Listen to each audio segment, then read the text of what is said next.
Are we ready to go? Good morning, everybody. Thank you for being here today. We have a lot to get through, so I will get straight to it. I will first give you an overview of the situation on the ground. I will then give you a sense of how we can get out of the situation and how can we ensure that we never see this appalling situation again. Then I will take some questions.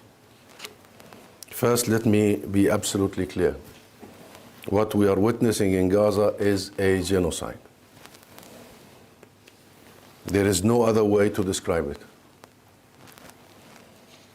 The territory has been decimated. 100,000 people have been killed or wounded. 1.9 million people, or 85% of Gaza's population, have been forcibly displaced. They have nowhere to return to because 70% of Gaza's housing stock has been damaged or destroyed. Last month, the International Court of Justice, which has put Israel on trial for genocide, the gravest of international crimes, ordered Israel to do everything to avoid civilian casualties and facilities, or rather facilitate the delivery of aid. What has happened since then? Since the ICJ ruling? Since then, Israel has killed an average of 100 people a day. Since the ICJ ruling, bringing the total from 26,422 to 29,514. Not counting those who are missing, presumed buried under the rubble of their own homes. According to the UN, the delivery of aid has halved since the ICJ ruling, has halved in February. Amnesty International calculates that the average number of aid trucks into Gaza has decreased by a third to an average of 105 trucks a day. Gaza needs at least 500 trucks a day to meet even the most basic of all acute needs in Gaza. At least 500 trucks a day. Israel has still not switched back on running water or electricity supplies, leaving 2.3 million people cold, thirsty, and trapped in unhygienic, overcrowded conditions. Israel is, in the words of Human Rights Watch, disobeying a direct order from the world's highest court. According to Amnesty International, here in the UK, Israel has failed to take even the bare minimum steps to comply with the ICJ ruling. In Rafah, where 1.5 million people have taken refuge and where Israel is threatening its next ground invasion, there are, according to the World Health Organization, 4,500 people to a shower and 200 people to a toilet. Infectious diseases like cholera, like scabies, and other illnesses, bacteria, are spiking. People are starving to death. This past week, we have heard reports of children dying of malnutrition and thirst. Haneen Jum'a, an 8-year-old girl from Gaza City, died of malnutrition and thirst this last Tuesday.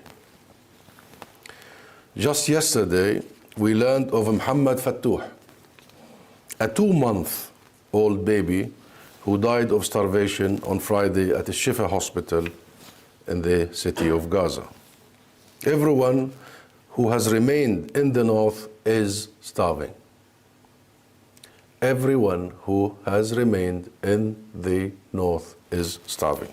The World Food Programme has been forced to stop aid deliveries to Gaza's north because of unsafe conditions for its staff. Make no mistake, this is a genocide. And it follows a very deliberate and clear Israeli plan of ethnic cleansing. There is a reason Israel has progressively moved millions of people south towards the Egyptian border. And senior Israeli officials have been quite open that they are delivering a second Nakba. To finish what they started in 1948, when 2/3 of the Palestinian people were forced from their land. And it is not just in Gaza. And I would like to stress this. It is not just in Gaza. Since October 7th, Israel has killed around 350 people in the occupied West Bank, among them 100 children. Israel has detained around 4,000 Palestinians from the West Bank in that same period of time, keeping the vast majority in the administrative detention without charge or trial. And some people, especially in the West, wonder why we call them hostages. Why we call our hostages hostages. 14 communities in the West Bank have been entirely depopulated by a combination of rampant settler terrorism and military action. 14 communities. And only yesterday we host the mayor of Masafer Yatta in the parliament to explain to British MPs the ethnic cleansing taking place in Hebron in the West Bank. More than 1,500 Palestinians in the West Bank have been displaced as a result. I'm talking over the last 4.5 months. So, members of the media, I could go on. Extrajudicial killings, indiscriminate bombardment, the sexual violence, rape against women and children, Palestinian women and children in Israeli detention. And I refer you to very recent UN reports. The dissemination of Gaza's health sector, the targeting of mosques, churches, cultural centers, sports centers, graveyards, the ban on worshippers at Al-Aqsa Mosque in occupied East Jerusalem. Israel's transgression of international law are many and varied and go back a long, long way, 75 years. They all amount to one thing: displacement and replacement, ethnic cleansing, genocide. It has been clear from the outset what Israel wanted. Israeli leaders from the president on down have been quite transparent. No one can say they did not know. And Israel's allies, including the UK, need to understand their responsibilities. They need to understand their responsibilities.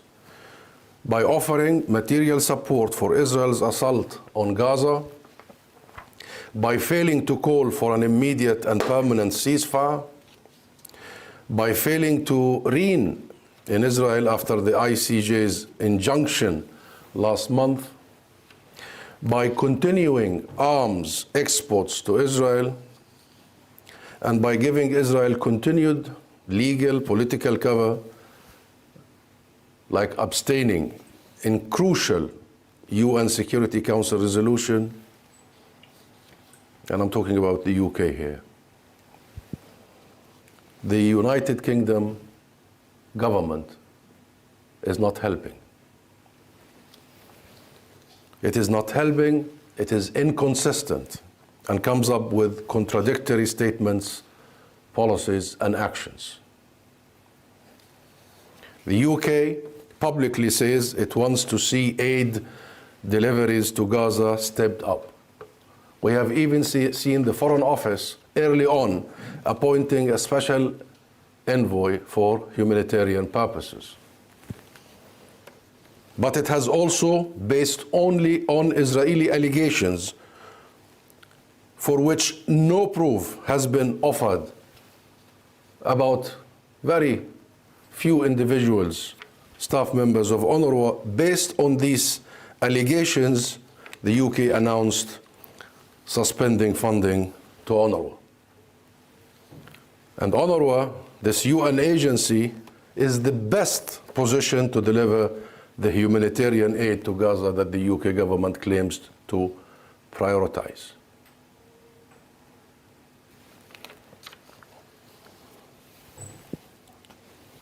If UNRWA was ever needed, it's now. UNRWA is a lifeblood before the latest aggression, and particularly so now.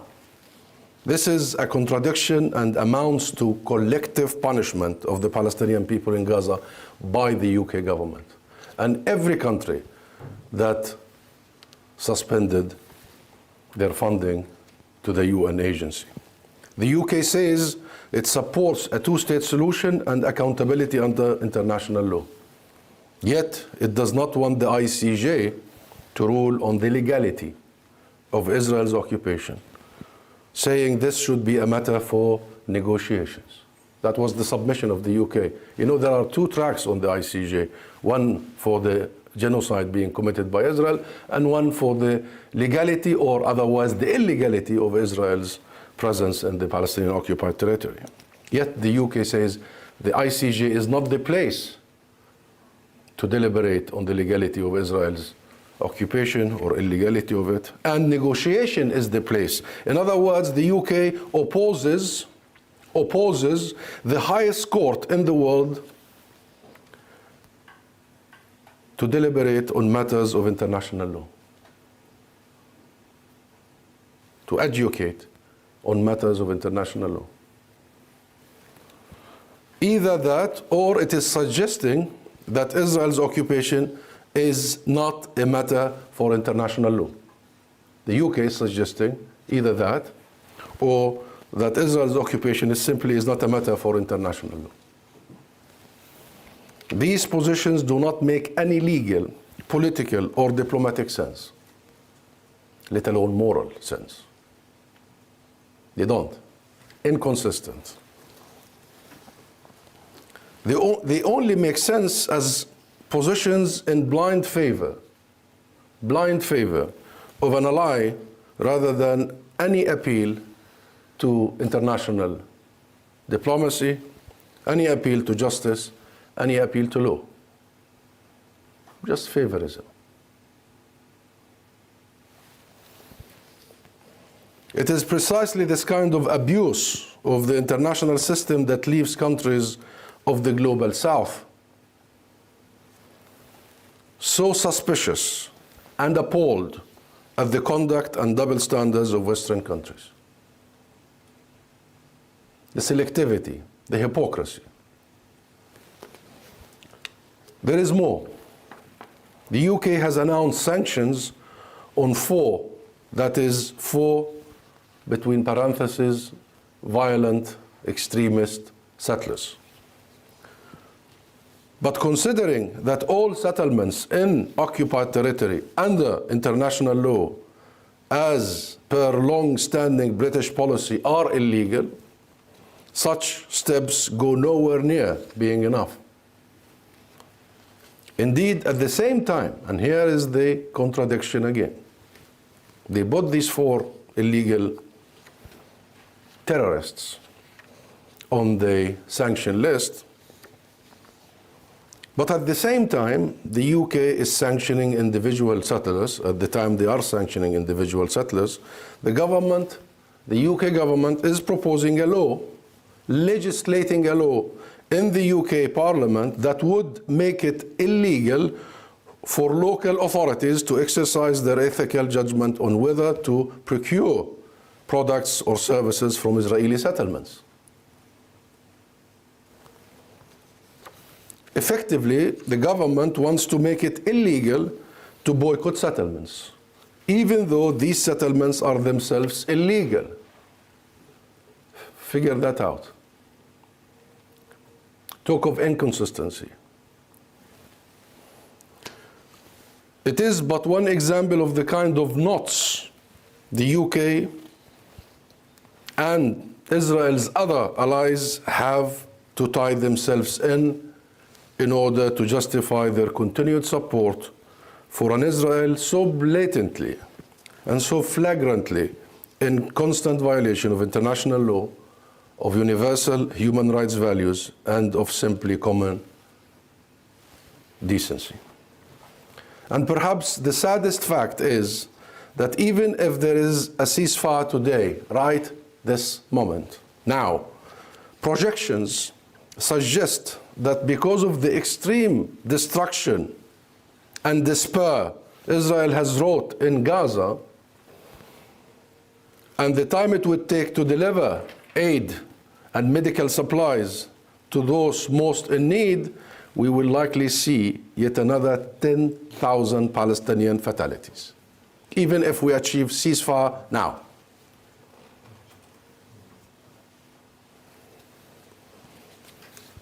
So, moving forward,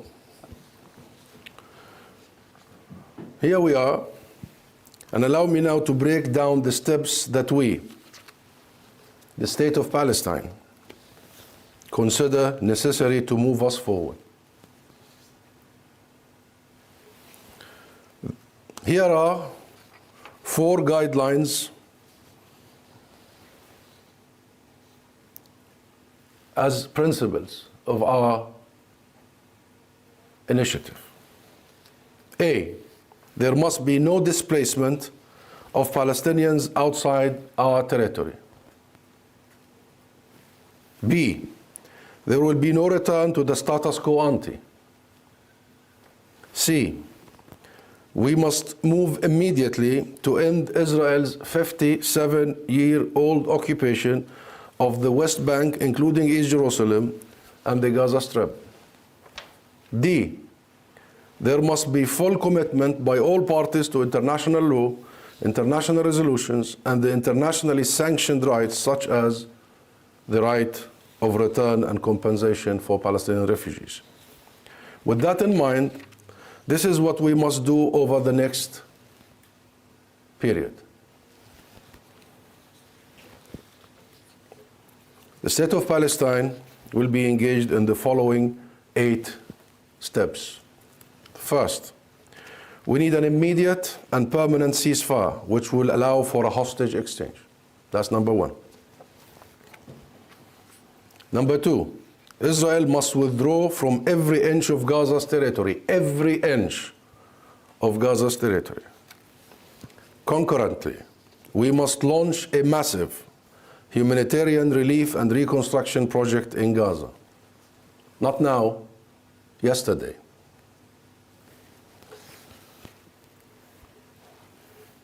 Number 4, on the diplomatic level, we need the UN Security Council to admit the State of Palestine as a full member state, removing the US veto. Number 5, on bilateral levels, we need the few remaining countries that have yet to do so, including the UK and the US and mostly European countries, to recognize the State of Palestine on the 1967 borders.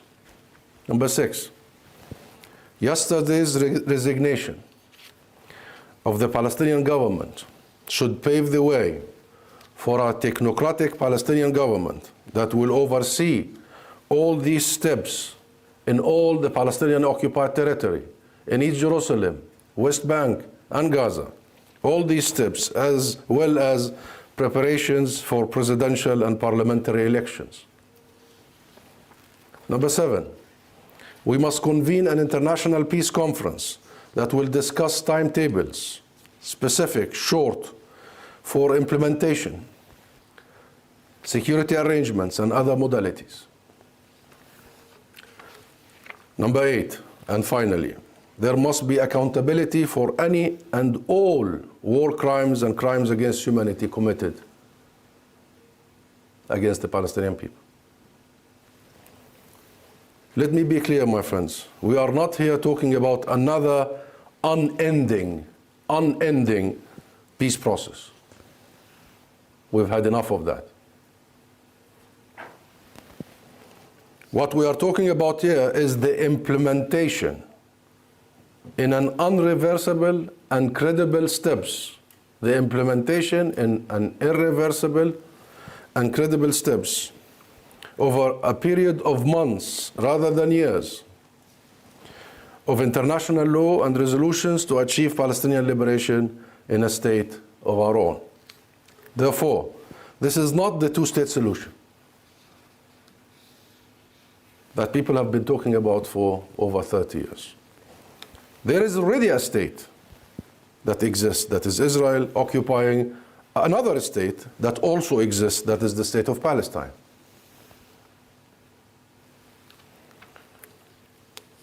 The vast majority of the world, 139 countries out of the UN's 193 countries, member states, have already recognized the State of Palestine. It must be fully sovereign and independent.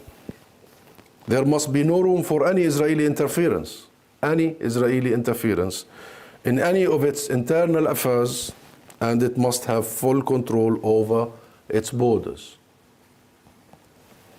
So this is about Palestinian statehood.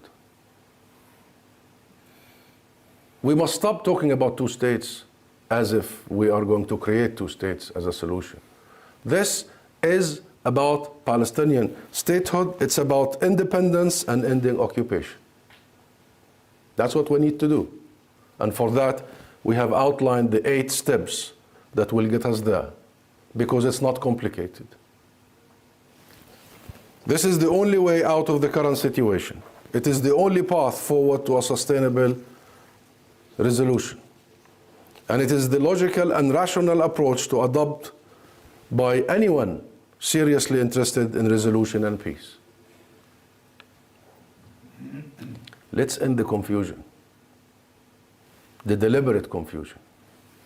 Israel is engaged in a genocide against our people, and liberation, statehood, freedom, and accountability under law are the only guarantees we have that this will never happen again. Thank you. Now I'll take some questions.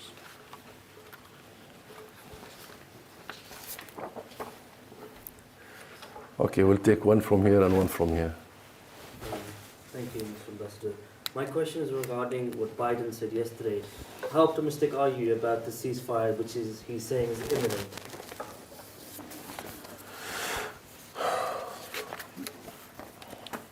Well, I believe Netanyahu and the Israeli government are very good at playing games, at framing, at buying time.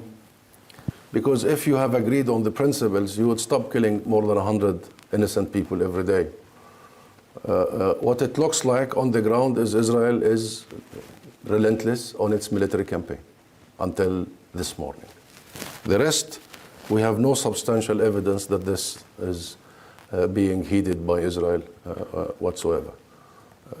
However, what we want to see is an immediate and permanent ceasefire. An immediate and permanent ceasefire, because everything else based on that. We cannot have the massive humanitarian and reconstruction program without access. We cannot do anything else without reaching an immediate and permanent ceasefire. You mentioned there's a lot of hypocrisy at play, there's a genocide going on, and Western leaders seemed completely oblivious or not interested, whereas they were really quick to condemn Russia, to help Ukraine. They're still giving arms to Ukraine, and instead of actually helping the Palestinian people, they're cutting funding to UNRWA.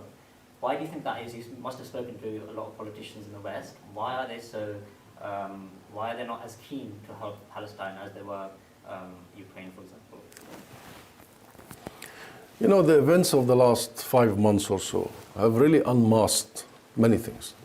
It has unmasked Israel in a way, in my opinion, that has led to the unprecedented change in the public opinion, perception, and the waves you've seen of people taking off to the streets because of the process of unmasking. But also, equally so, some key Western countries have been unmasked as well. It's clear that rules are not applied the same. There are no equality in the application of rules, and you've invoked Ukraine here, which is an example of how Western countries were quick in describing the situation in accurate manner, that this is an invasion, an occupation, that the people of Ukraine have the right to resist, and not only have the right to resist, but the US, the UK, and the rest of Europe were quick to provide material support, unprecedented for Ukrainian resistance. And the West was very quick to push for Russia to be sent to the ICC and the ICJ. But the opposite, exactly the opposite, has been done when it comes to Israel. We are prevented from accessing international judicial system, concerted efforts at almost flipping the situation upside down, where the West is sending weapons to the side that is committing genocide, not only occupation. So, yes, and I'll tell you, in our opinion, this has become the most existential threat to our international order at this point in time. Because people in the South, people in the East, and millions of people in the West have seen that this system does not work for all. It's not working for all. That there are few countries who really consider this system to be selective and it only applied on your foes, but not on your friends and allies. I very much hope we will repair our international order.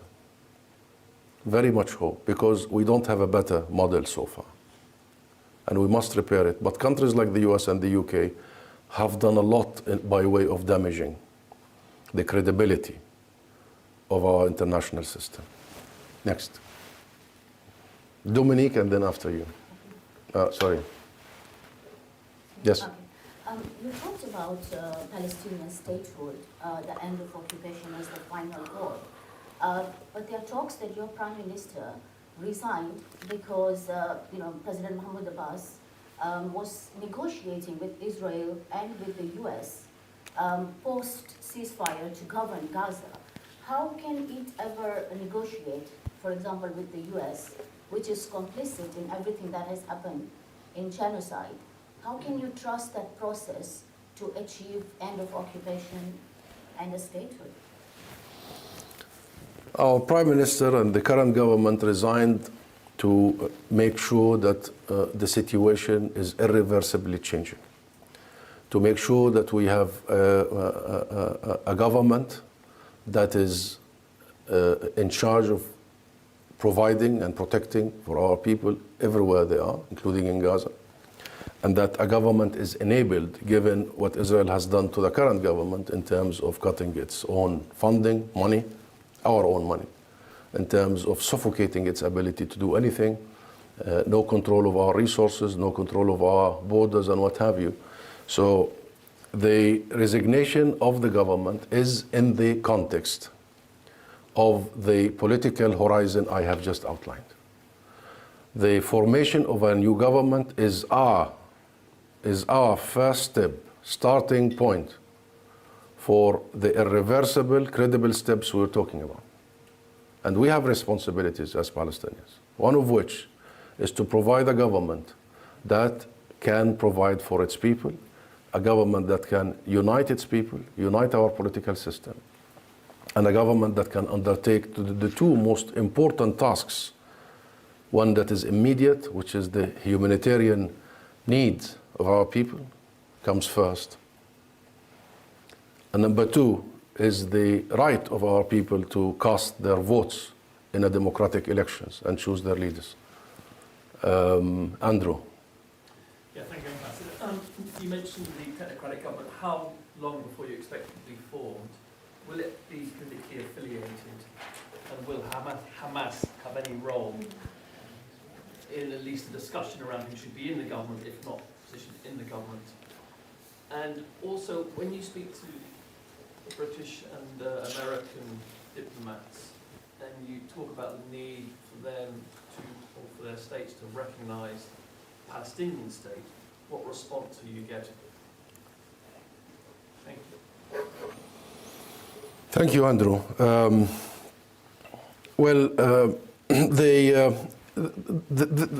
The political landscape has changed, Andrew, and we are facing a new existential realities. Pre-October 7th was already bad, very bad. I mean, 30 years of failed promises, broken promises. And few years before the 7th of October, this government was unable to perform its duties because of external factors, primarily. So this is to start afresh in the interest of the unity of the Palestinian people, its geography and its polity. That's the key thing. That's the key thing. We want to make sure that the world has that address and the Palestinian people have that government that will be able to unite the people and the polity and the geography. And you know, for the last 30 years, Andrew, my friends here, it's been endless, futile negotiations. Now it's about Palestine. And that's why I said it's about Palestinian statehood, not two states. There is already a state occupying the other state. This is the time to focus on the people, our people, and not on political considerations, political factions, parties. This is time to focus on the Palestinian people. They've been injured, hurt, targeted, genocided.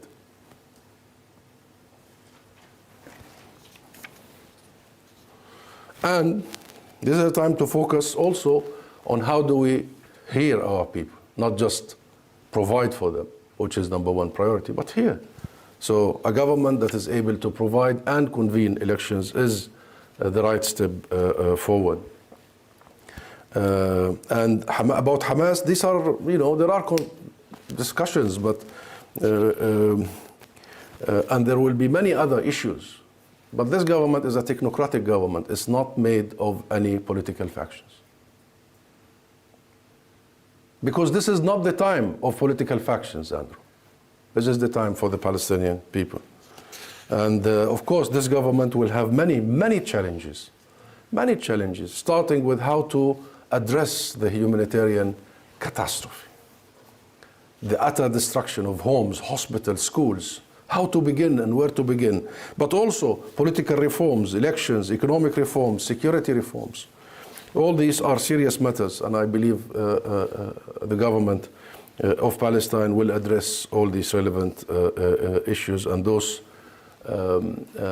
beyond even these issues. I'll tell you the list is immense, Andrew.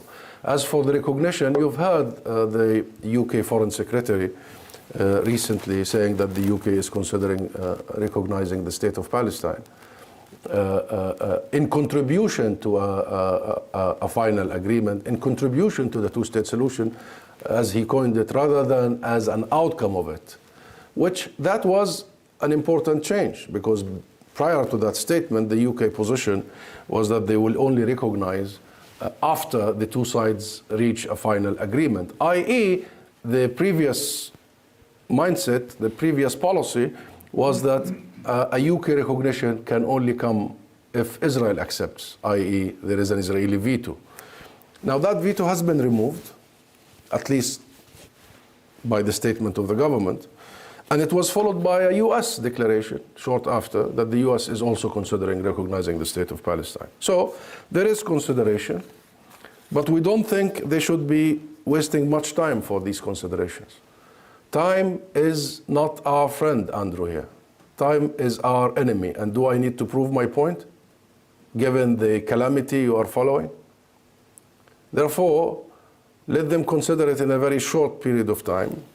And if recognition is needed, it is needed now. If we let things to spiral the way they are, I don't know if recognition would make any difference later on. Yes? Thank you, Ambassador. With regard to the new technocratic government, given all the challenges that you outlined, what would you anticipate to fundamentally change, especially With regards to what, sorry? with regard to the technocratic government, the appointment of new people not belonging to the political factions, given all the challenges you outlined, particularly with regard to access to Palestinian Authority funds and things like that, surging Israeli settler violence, given all those challenges, what does a new technocratic government what kind of change can they bring about under those circumstances? And you talked a lot about elections. How soon do you think those would come about?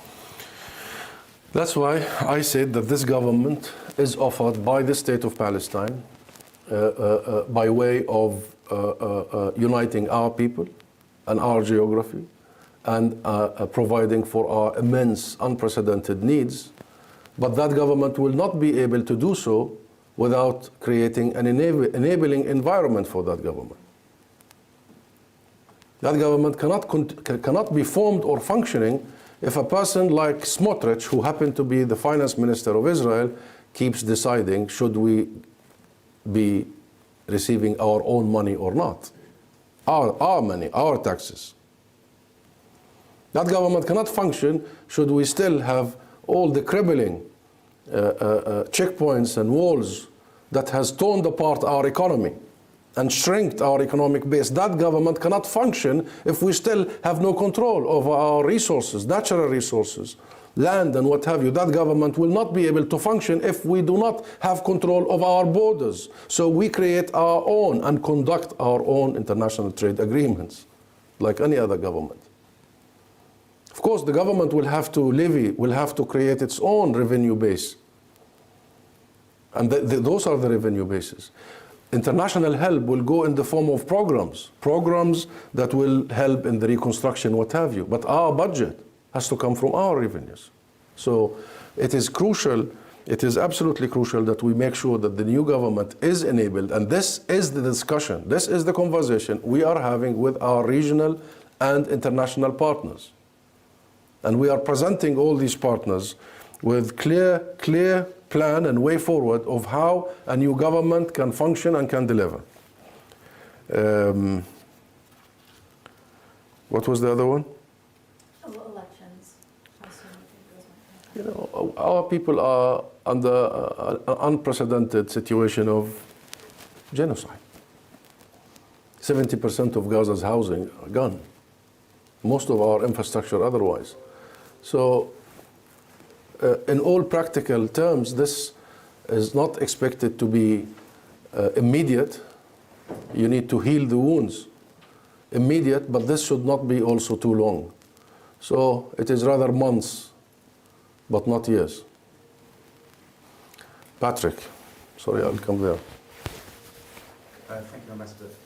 Last time I was here, you spoke very eloquently about the demonstrations in London and to the effect that you regarded them as the best of Britain in a way.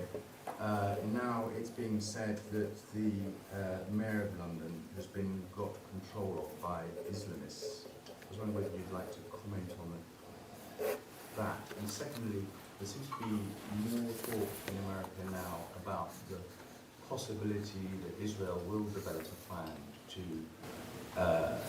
undertake a land offensive in Rafah, and that America seems to be more open to the possibility that this can be done without causing a humanitarian disaster. I wonder if you could comment on that. that you are worried America is going to endorse that?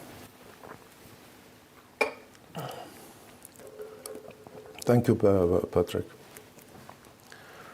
Yes, I did say that the last few months have seen the worst of the UK, as in the UK government inconsistent policy, and what you have seen in the Parliament last week, failing to vote for a simple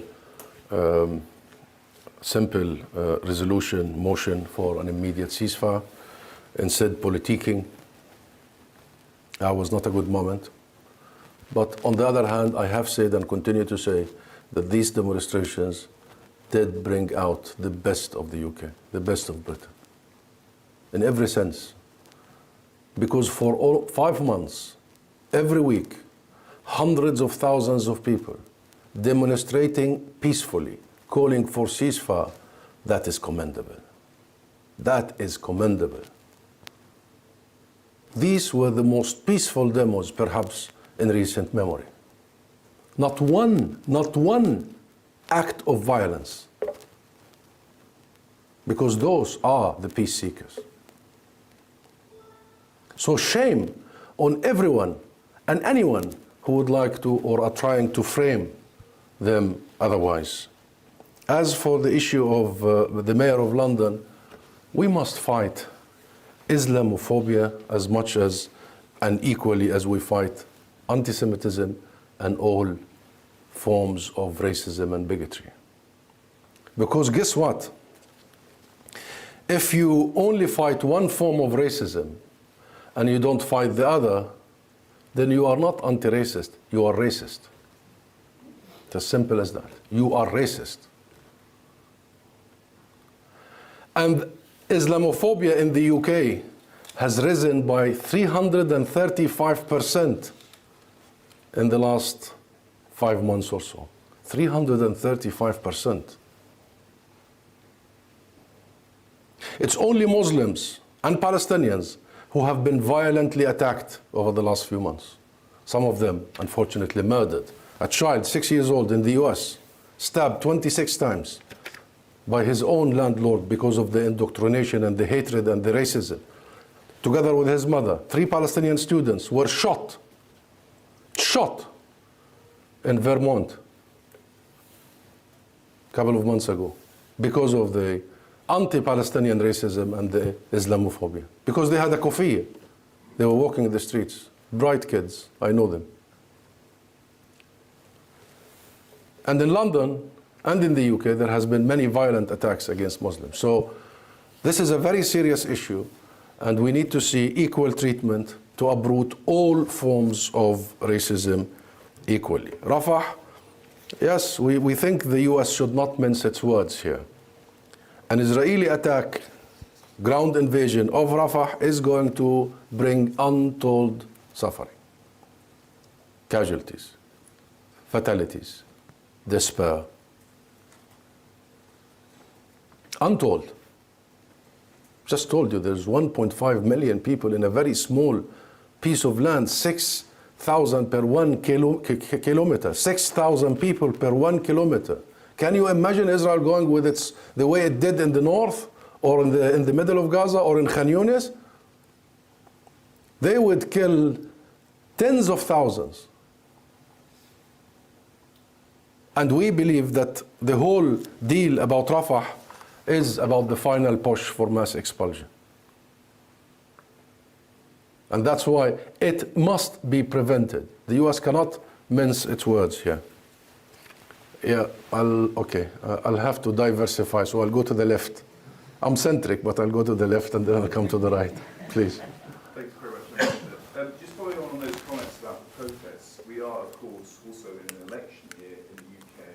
How best would you think the pro-Palestinian voices can influence that, and what would be your advice to them? And then also on the ceasefire terms that you were sort of talking about earlier, how acceptable do you think the framework that we've sort of seen come out overnight is and will be to Hamas? I mean, how likely do you think it is that we might actually get the ceasefire overnight?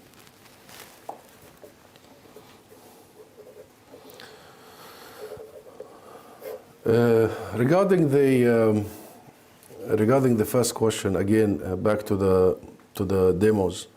You know, people are focusing on the demos because, you know, they see it's a physical act of solidarity, and it's massive, so it's noted.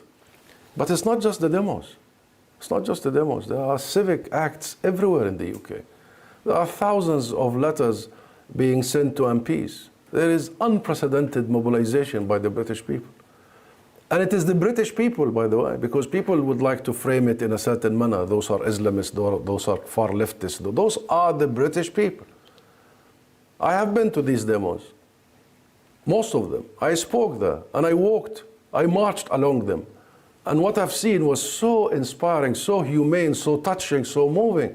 Families, babies on strollers. It's almost like a sense of solidarity and support, but also it has a festive mood of celebrating their own humanity. But it goes beyond marches and demonstrations. Only last week, 80,000 Britons, 80,000 lobbied the parliament for an immediate ceasefire. 80,000. These are high numbers and big numbers. This is a phenomenon. This is a movement. This is very serious and real. And I think this is different this time. It's sustainable. I believe it will stay after reaching a ceasefire. People want to go all the way.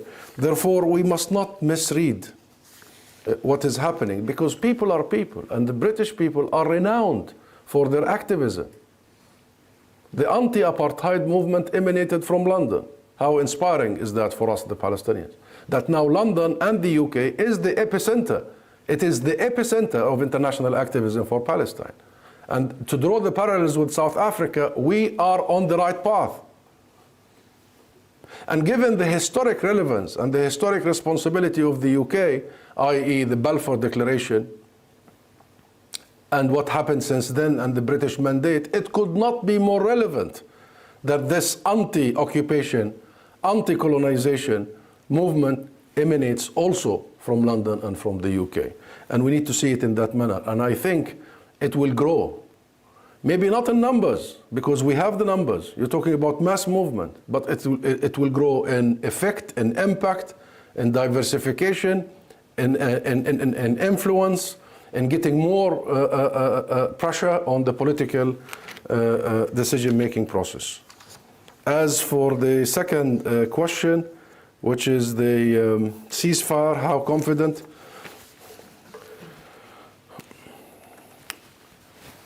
You know, the matter is in the hands of Israel.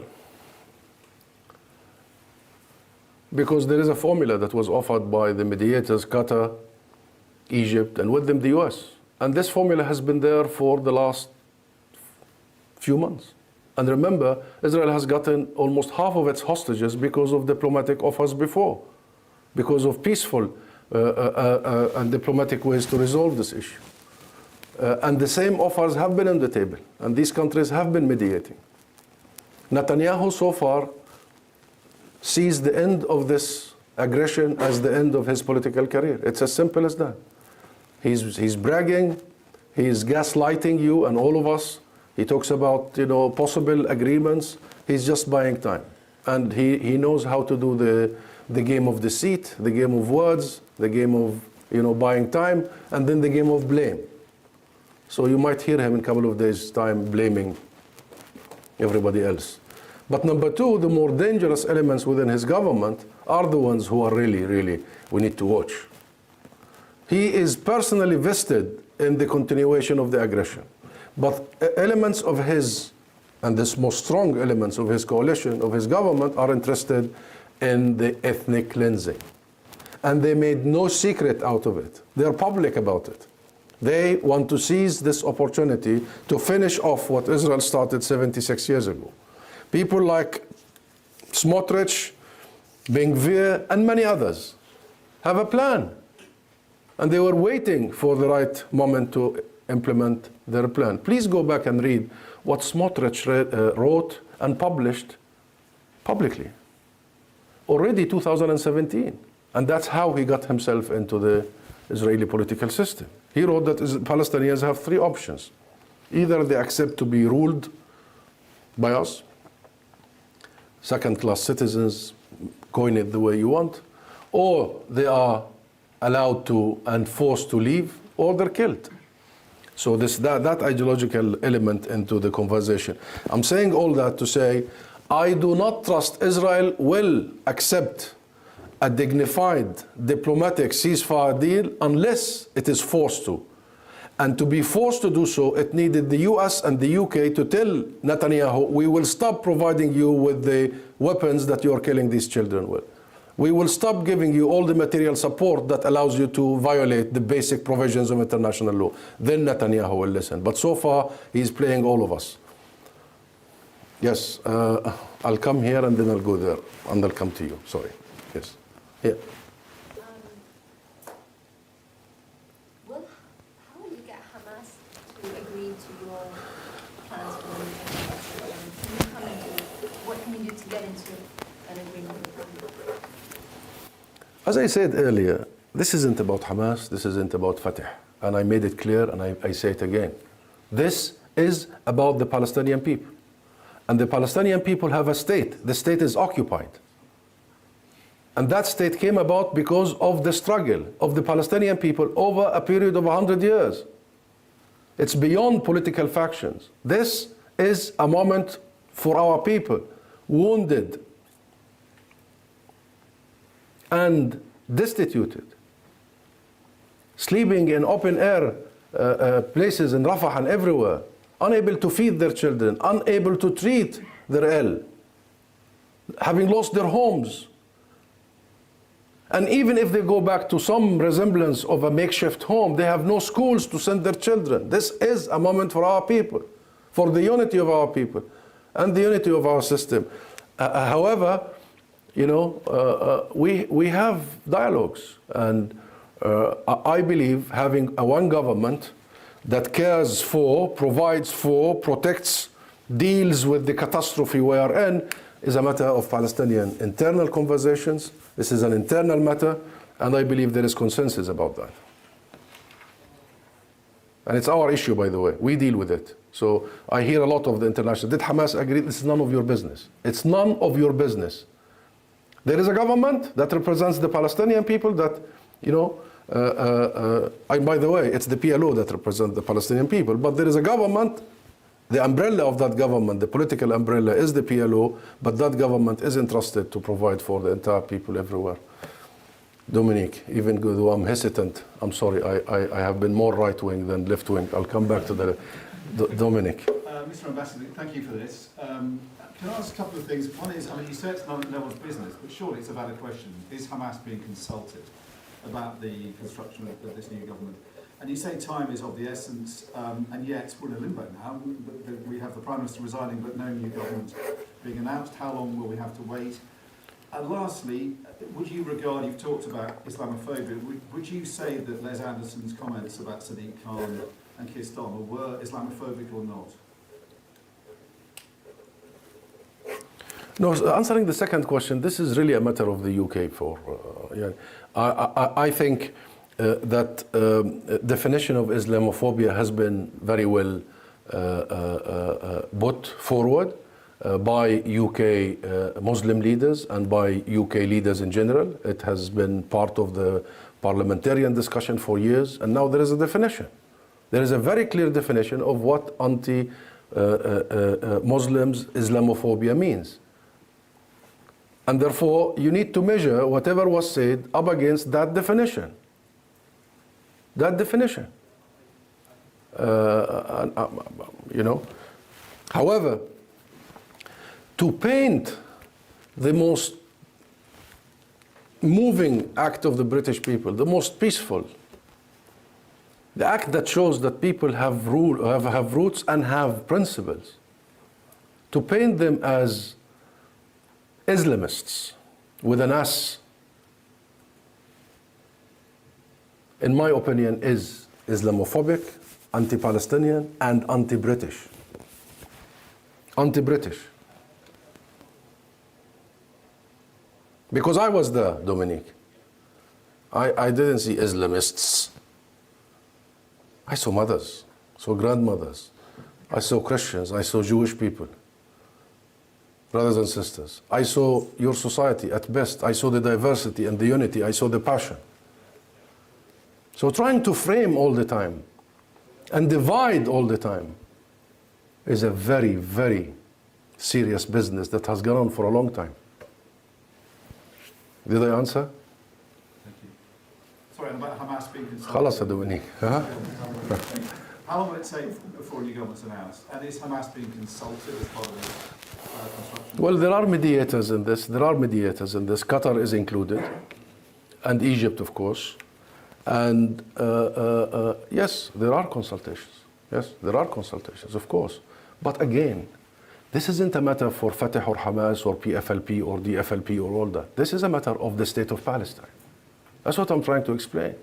Now, of course, the State of Palestine would have to consult nationally because it's people that it represents, has to consult regionally and internationally. But it's a decision that is taken by the State of Palestine as represented by its legitimate institutions, primarily the PLO. Okay, I'll go left now, and I'll go there and then here. سعادة السفير، كيف تقيمون المسار القانوني وجلسات الاستماع في محكمة العدل الدولية بشأن الإبادة الجماعية والآثار القانونية للاحتلال الإسرائيلي؟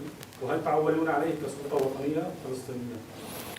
والسؤال الآخر لو سمحت، تعقيبا على حادثة الجندي الأمريكي الذي أحرق نفسه البارحة احتجاجا على حرب في غزة وهو يصرخ الحرية لفلسطين، فهل يمكن أن تحدث هذه الحادثة المأساوية هزة في ضمير الإدارة الأمريكية وقف دعم إسرائيل بالتواطؤ مع حكومة نتنياهو؟ شكرا. You want me to answer in Arabic or in English? In English. In English? Okay. The ICJ and the accountability side and the South Africa case against Israel for committing suicide is genocide, is the first serious real step in the international arena towards accountability. South Africa has shown us the way forward as far as how responsible states should act.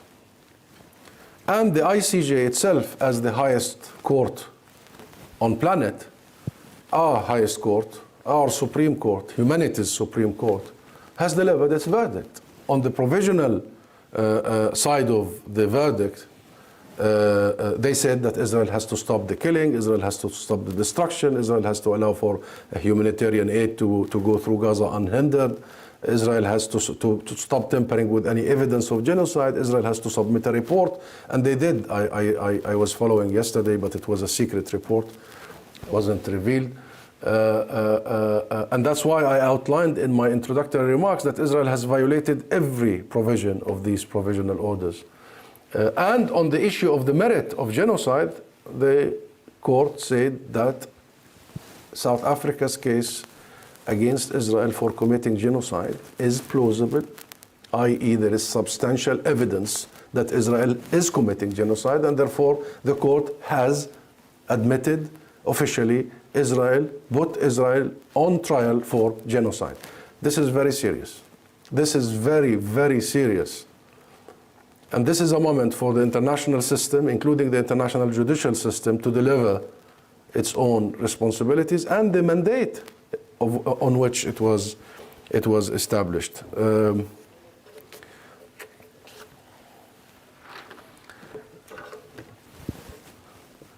As for the U.S. military pilot, I have no words, really. I have no words to describe how I feel, except to blame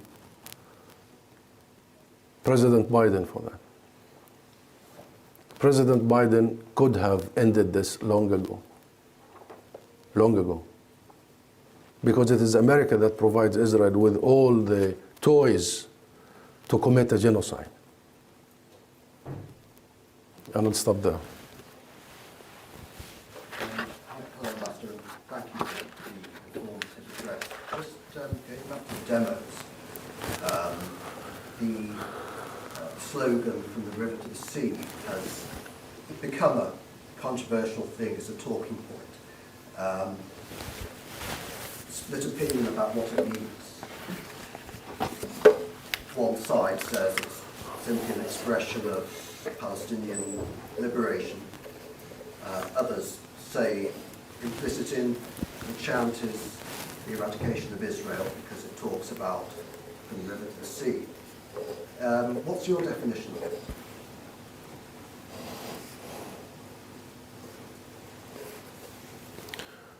I knew you will ask one of these difficult questions. Number one, don't focus on politicking everything, because, you know, the charter of the ruling party in Israel, you know very well what it says. And these are not just individuals chanting in the streets of London. These are the rulers of Israel, right? Netanyahu. Go back to their official charter.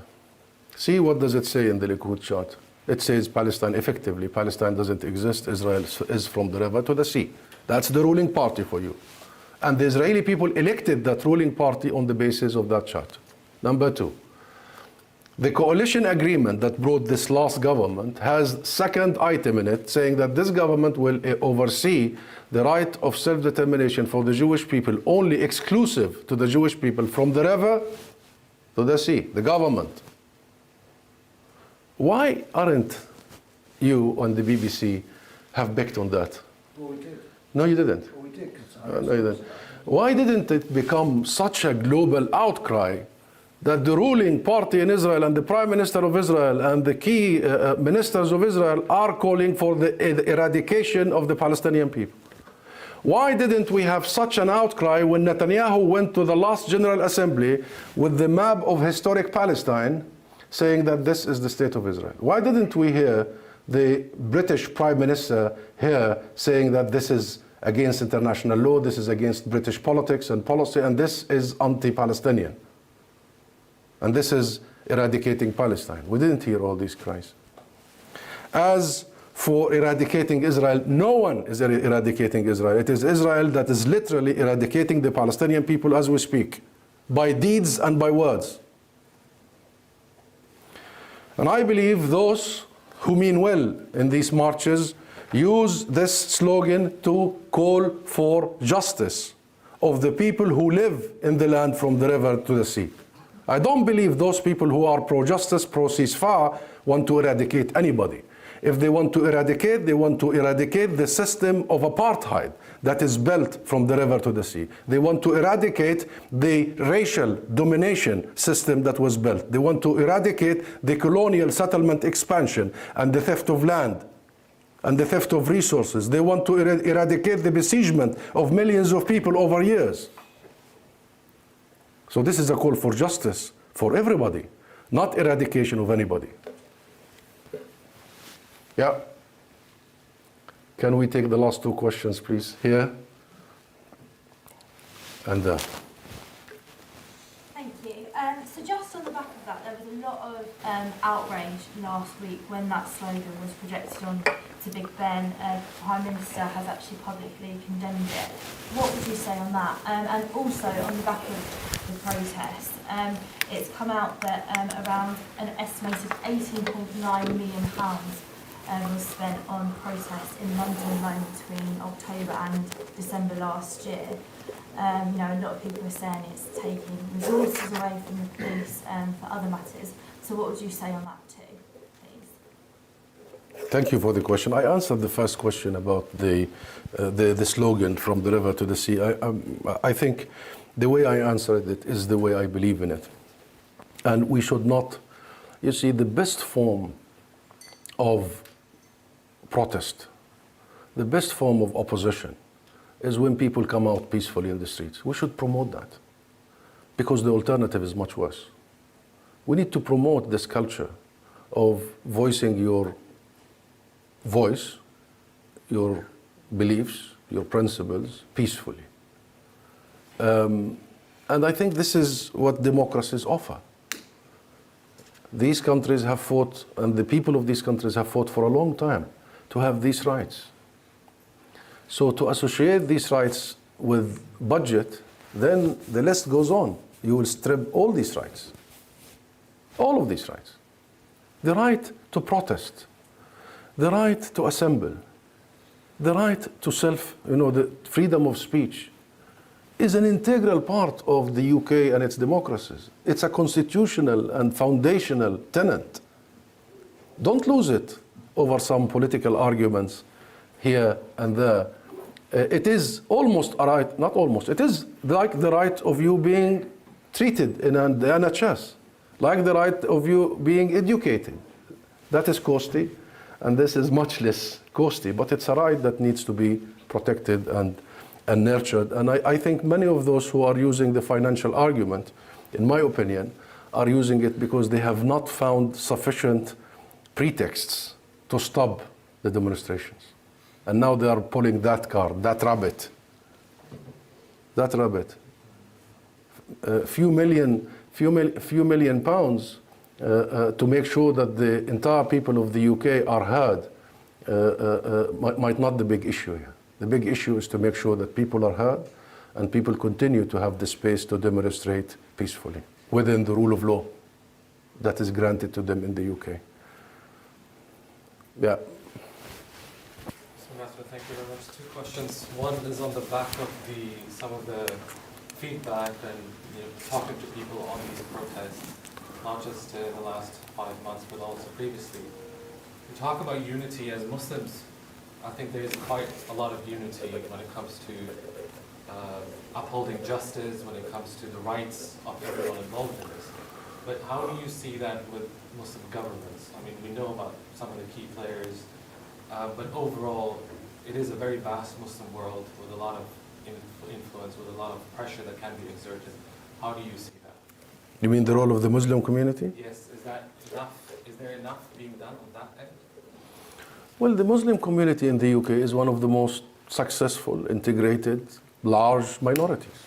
Talking about official figures, 4.5 million. Many tell me it's a bit higher than that.